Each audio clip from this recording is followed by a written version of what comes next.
shot, Bob. Not bad for an old guy, huh? You know, if you ask my kids, they'd probably tell you that getting older means that you forgot how to have fun. But you need to slow down. Don't tell the kids, but we're having more fun now than we did when we were their age. And as far as slowing down, forget it. Sure, we may not spend as much time in the fast lane as we used to, but we're still on the go. And to tell you the truth, we're enjoying the pace a whole lot more. Of course, we've had to make changes along the way, like when it comes to driving. That's right. It was a few years ago that Bob began to have difficulty driving at night.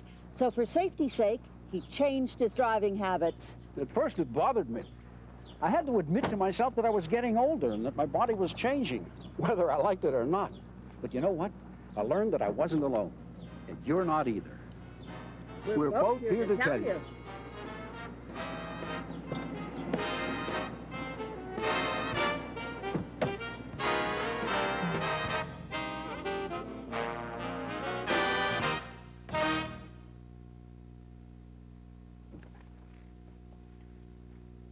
Overall, today's older drivers are more active, better educated, more affluent, and in better overall health than the general older population.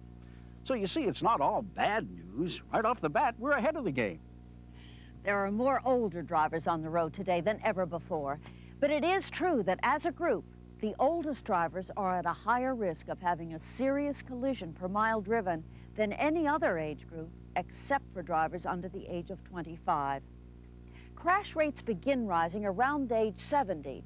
Drivers in their late 70s have about the same number of injury-involved crashes per mile driven as drivers in their early 20s. And drivers age 85 and older are injured or killed in crashes at a higher rate than any other age group. But the good news is we do have the ability to turn those statistics around. Right. With a little knowledge and a little practice, no matter how old we are, we can become safer, more confident drivers. Mm-hmm. It begins with an awareness of our true safe driving ability. That's right. Driving is very important to me because I live alone and I have a lot of things I'm involved in. I don't like having to depend on somebody else to come for me and take me places when I can have my car and go by myself. I noticed the older I got that I could see less, and I decided to have my eyes checked because I knew I was getting cataracts. So when I had them taken care of, then it brought back a whole new world to me. I didn't realize until I had the surgery how bright colors were and what a bright world it was to see, and it just made me feel great. Driving was a lot easier, and in fact, I think I drove more than I had been driving because it was easier for me to do, and I was more confident because I could see better. Nearly all of the sensory input we need to drive a car comes from visual cues. So naturally, if our eyesight is not up to par, our ability to drive safely may not be either. By the time most of us reach 50 years, our visual acuity, our ability to see objects clearly, tends to decline enough for us to notice a difference, even with corrective eyeglasses or contact lenses. For instance, even if our vision is 20/20, details like lettering on signs or a pedestrian crossing the road at dusk are harder to discern. It's called contrast sensitivity and explains why many older drivers have trouble seeing well when it's dark. Our ability to follow a moving object and our depth perception are affected as well. And you can just imagine how important that is when it comes to judging the speed of oncoming traffic or turning left at a busy intersection. So what can we do? Well, we can start with regular eye examinations at least once every 2 years. Then wear those new prescription lenses. You'll see more clearly, you'll drive more safely, and, well, hey, you'll be sure to be in fashion, too. A complete eye exam will also reveal any diseases of the eye, many of which can be treated simply and effectively, thanks to advancements in medical science. Also, try to avoid busy streets or other stressful situations and adjust your speed to where you feel that you can best see objects and still have time to safely react to them should you need to. This is especially important at night. Oh, that's where I have my problems, driving at night. You're not alone. By the time we reach age 60, our eyes need 3 times as much light to see as they did when we were 20. And that means that it's much more difficult for us to make out objects in the darkness than it used to be. Add the effects of glare, and you have a very dangerous situation, one that I choose to avoid. I've changed my driving habits and my schedule so I don't have to drive at night. That doesn't mean I've given up my lifestyle. I still like to go to a show or out to dinner, but I usually go with friends who don't mind driving at night. Or I take a taxi. For me, getting rid of the stress that driving at night brings is worth the little extra expense. Of course, you can always go for a matinee or an early dinner when it's still light enough to drive safely. But if you do find that you have to drive at night, here are a few tips that can help. Travel in well-lighted areas when possible. Make sure that your headlights are clean so that you can get as much light on the road in front of you as possible. Keep the windshield clear, both inside and out, to reduce glare. Finally, avoid driving at night in the rain or other foul weather. Glare from wet pavement and poor visibility caused by rain or snow are really tough on older eyes. Oh, and here's a little bonus tip I learned from a fellow I play cards with. Keep a squeegee in your car. Taking a moment to clear all the windows of your vehicle of rain or dew before you get behind the wheel can make a tremendous difference in your ability to drive safely, day or night. Good idea, Bob. You know, another important change in our vision occurs with our peripheral vision. When we're younger, while looking straight ahead, we can still see objects to our far left and right. As we age, that ability decreases, and our field of vision becomes more narrow. The simplest fix is to take a more active role in your driving by scanning the road for potential hazards. Move your head and your eyes and practice using your mirrors. Big, wide, side view mirrors on both sides of the vehicle, combined with your rear view mirror, can keep you informed as to traffic and obstacles all around you. Of course, you want to make a habit of checking and adjusting your mirrors, as well as the position of the driver's seat, before you ever put the car in gear. For maximum results, install a wide-angle mirror over your car's standard rear-view mirror. You'll be amazed at the view. With a little practice, you'll be more aware of everything around you than you've ever been. And that's the right step toward making an older driver a wiser and safer driver.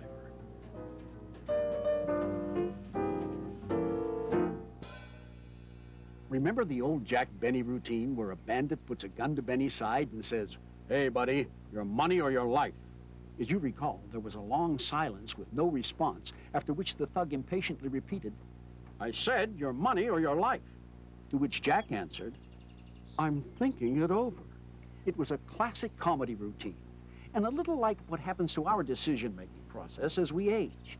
The older we get, the longer it takes for us to gather information, process that information, and make a logical decision. It also takes us longer to physically respond when our brains tell us to react. So, like Jack Benny, when asked to respond to a pressing situation, we too are thinking it over. Oh, thanks. Sure. Now, granted, we're only talking about a second or so here, but when traveling at more than a mile a minute in your car, even a fraction of a second can mean the difference between safely avoiding a crash or becoming part of one. So you might want to scan further ahead and allow more distance between your car and the car in front of you to give yourself more reaction time should you need it.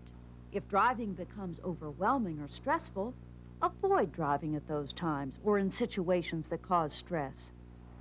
Instead, schedule appointments at times when traffic is lightest.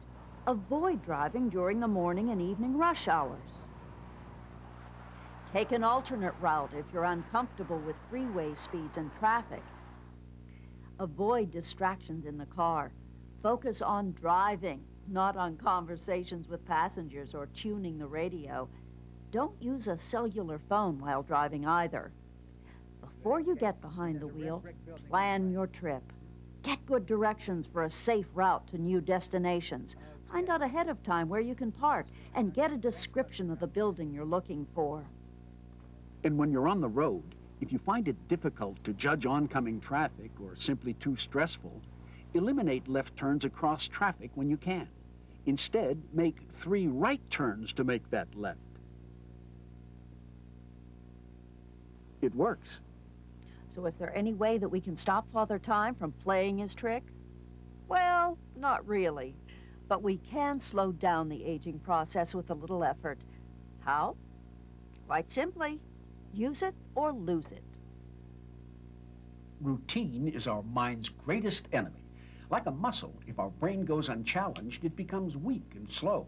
On the other hand, if we exercise our brains and bodies alike, we become sharp and fit for quick decision-making. And that means safer driving with no end in sight. I just got another double word score. Oh, wow. Let me see. We were watching the late news, and they were talking about where the price of gasoline was going. And then they advertised motorcycles. And I said, hey, you know what? I've a darn good notion to buy a motorcycle. And she come up off the Davenport and said, you what? And I says, I've a darn good notion to buy a motorcycle. And she settled back down, and in a little bit she come back up and said, well, you know, if you've got that in mind, you better do it pretty darn quick because you aren't getting any younger. I went down the next afternoon and bought a motorcycle. That was in January, and I'd be 70 in July. We both always have been active. Never laid around very much. It amazes me how many people do just relax and feel they can't do anything anymore because they're getting older. And I don't think that's the right attitude at all. Personally, I exercise 4 to 5 times every week. I feel better now than I did when I was 40, really. I have a lot more energy because when I started, I was well into my 40s, and I can do things now, today, physical-wise and exercise-wise, that I couldn't do when I was 40. I'm kind of looking forward to my old age. Getting older doesn't mean that you're an unsafe driver. You have to maintain that privilege to drive by staying in condition, and what you do with it, it's entirely in your hands. You have to be flexible, especially in the upper body when you're driving a car. You have to look over your shoulder this way or that way, check your rear view, check your concentration over your head both ways. I start stretching first thing in the morning, even before I get out of bed. Anytime you exercise your body, you're exercising your mind as well. You feel more confident, not only in driving, but in all aspects of life.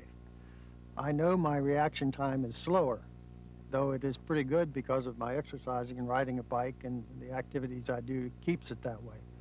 But there again, age slows down your reaction time, so therefore I don't take the risks. I don't drive the high speeds in the reckless manners I used to when I was younger. Of course, the best way to handle an emergency situation is to avoid one altogether. A good way to start is by taking a more active role in your driving. To do that, let's borrow a technique from the motorcycling world. The Motorcycle Safety Foundation calls it SIPDE, S-I-P-D-E. Quite simply, SIPDE suggests that we scan the roadway, forward, behind, and side to side for potential hazards. Then identify those hazards, such as moving vehicles, pedestrians, objects, and animals. Predict what might happen when we approach. Then decide what action, if any, must be taken to avoid a dangerous situation. And finally, execute that decision with a physical action. Notice that all but the very last step of SIPDE involves thinking on the part of the driver. As we drive, our brains do 80% of the work, so you can see why it's so important to stay sharp. And speaking of sharp, make certain that your eyes are sharply focused ahead of your vehicle. Research shows that as drivers age, their line of sight tends to drop. So instead of looking ahead for potential hazards, they're looking just beyond the hood of the car. If your eyes are down, get them up and look ahead. Scan at least 1 block ahead in the city. On the open road, scan far ahead, at least 20 to 30 seconds of driving time. If you're not looking that far ahead, you just might be missing something.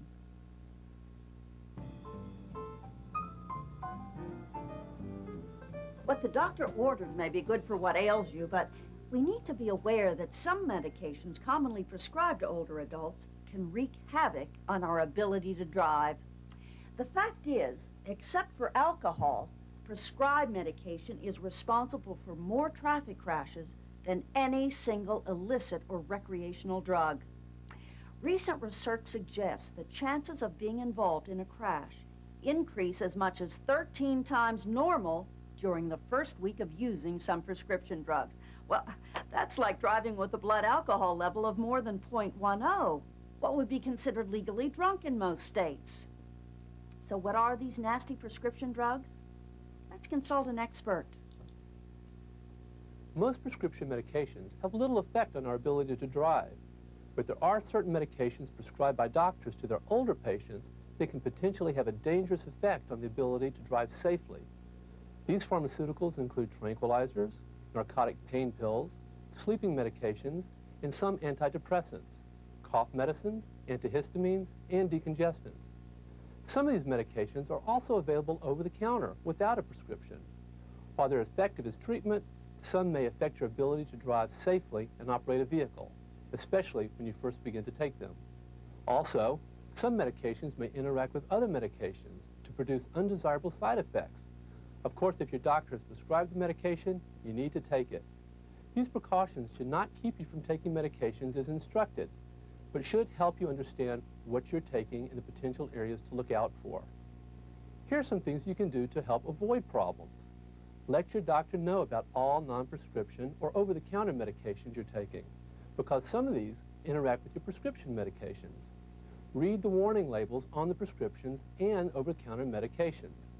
If you have any questions regarding your medications or their side effects, discuss these with your doctor and your pharmacist. There may be ways to help minimize the effects of some medications on driving, such as taking medicines at night instead of the morning.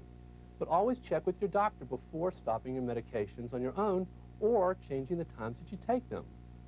With some medications, it may be helpful not to drive for a few days until you get used to it. Again, check with your doctor or pharmacist. If you notice that a medicine makes you feel unusually sleepy, dizzy, or otherwise out of sorts, then do not get behind the wheel. Let someone else drive until you feel better. And finally, if there's a chance that you'll be consuming alcohol while taking medication, you should be aware that mixing alcohol and some drugs can be especially dangerous. Consult your doctor before you ever combine alcohol and prescription medications. They can be a deadly combination. By taking a few precautions, you'll be able to enjoy the improved health benefits that come from properly prescribed medication, and we'll all feel better knowing that you're only driving when it's safe to do so. And don't forget to buckle up. Wear your safety belts every time you get in the car.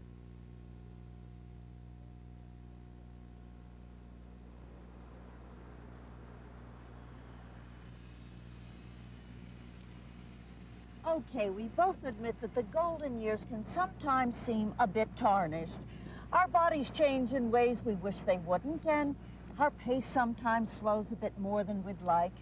But getting older doesn't mean you stop having fun, nor does it make you a bad driver. Fact is, there are drivers in their 40s who shouldn't be on the road. And there are drivers approaching 100 years old that are capable, safe drivers who continue to compensate for their impairments, learn more about changing traffic rules and regulations, and have chosen to lead active, productive lifestyles. And those people also accept the responsibility for recognizing when it's time to hang up the keys for good. When a driver's performance deteriorates to the point where he's involved in repeated fender benders, is getting honked at repeatedly by other drivers, is experiencing counseling sessions with police, family, and friends, or is getting lost, or having trouble finding the way on familiar routes, it may be time to think about other transportation alternatives. That's a terribly difficult decision to make, but a true sign of maturity that I like to think comes with age. How long and how safely we can continue to drive is up to each of us. The more active we are, the more we exercise our minds and our bodies, the more we work to increase our awareness and improve our driving skills, the longer we can continue to operate a vehicle safely. I don't know about you, but we're not ready to call it quits. There's too much out there we still haven't tried.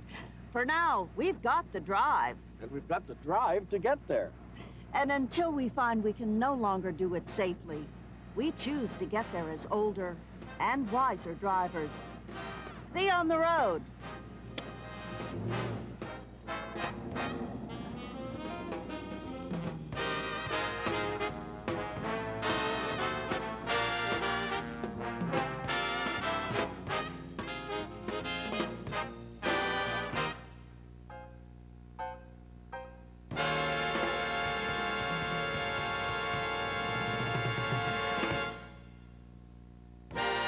Production of this video was made possible by charitable contributions to the AAA Foundation for Traffic Safety from the American Automobile Association, the Canadian Automobile Association, and their affiliated motor clubs, from individual AAA members, and from AAA-affiliated insurance companies. If you have not seen this video as part of a refresher course for older drivers, you may want to sign up for one. These courses are available from many AAA CAA-affiliated motor clubs, as well as from chapters of the National Safety Council and the American Association of Retired Persons. It's a great way to get the latest safe driving tips, plus updates on changes in traffic laws, signs, signals, and markings.